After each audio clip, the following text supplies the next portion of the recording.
Why are you here? You're here to outwork. You're here to out-train. You're here to win.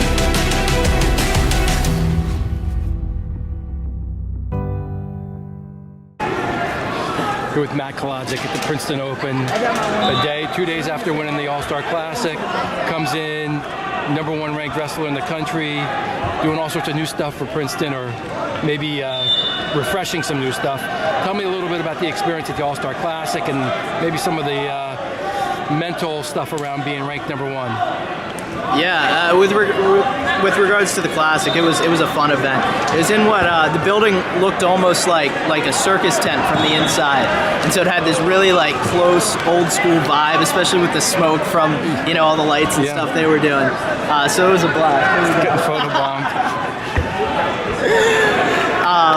Yeah, so it was a fun event. It always is. It's also good to win. Last year we were in our right on this mat. Man, I hate this mat. I lost on it. But yeah, it was a good event. Do you feel any pressure in that kind of event, even though it's not technically an official NCAA event? So that's the thing. That's kind of been this year's, and I know it's preseason, but that's been this year's feel. It's like, okay, so the pressure was on, but there's no reason it should be. So the way that I kind of looked at it is just let go.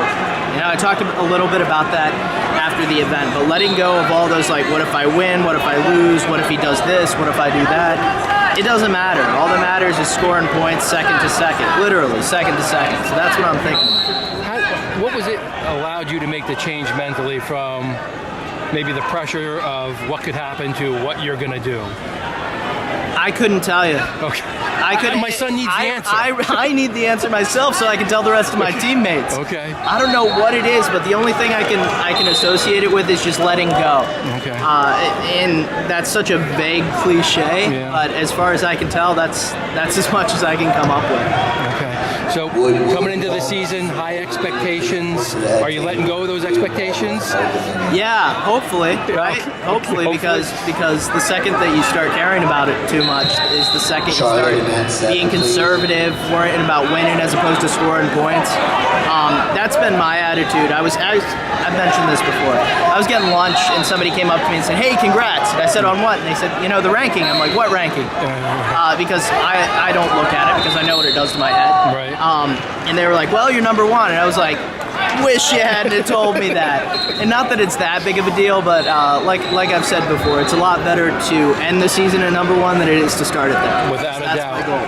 Now, you've been through this season grind, you have a hard schedule, all this stuff, and you go to a kind of a community college where there's low expectations. Yeah. What have you learned about balancing the academics and the athletics? I'm kidding. Don't get up on your high horse, because the second that you start feeling like you got your feet up under you and you're walking tall is the second that, like they say, pride comes before the fall. So honestly, just staying as humble as possible, because I got things coming at me from all sides. On the athletics, everybody wants to take me down. On the academics, everybody wants to make sure that they're ahead of that curve rather than me. Right. So it's just a humbling experience, honestly. Got to keep my nose to the grindstone. That's the only thing that works. Anything as far as self-talk going into the season that you're telling yourself? I want to keep that mentality of letting go, not caring about what my opponent's going to do. Really just caring about my actions in the moment. That's going to be the biggest thing for me this season. Now, did I hear you bragging earlier that you're regularly getting back points on Coach Dubuque and Gray? Yeah. They might be regretting teaching me all that stuff, encouraging me to keep on turning. But that's going to be big this year. I got to get some back points. Right? No more of this 2-1, 4-3 BS. I'm ready to score some points. What do you guys do as a team for fun? Anything? It's funny you asked that. We actually just went to the woods of Blairstown, New Jersey. We trained in the Blair Room for 2 days in a row.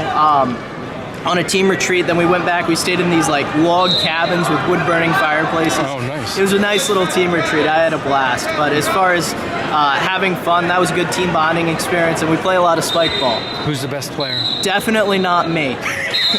I'll put it that way. So if you were drafting somebody from your team, who would it be? Probably Reese. Really? I'll be honest, probably Reese. Okay. Yeah, All right. I'm getting picked last every Really? time. I know that.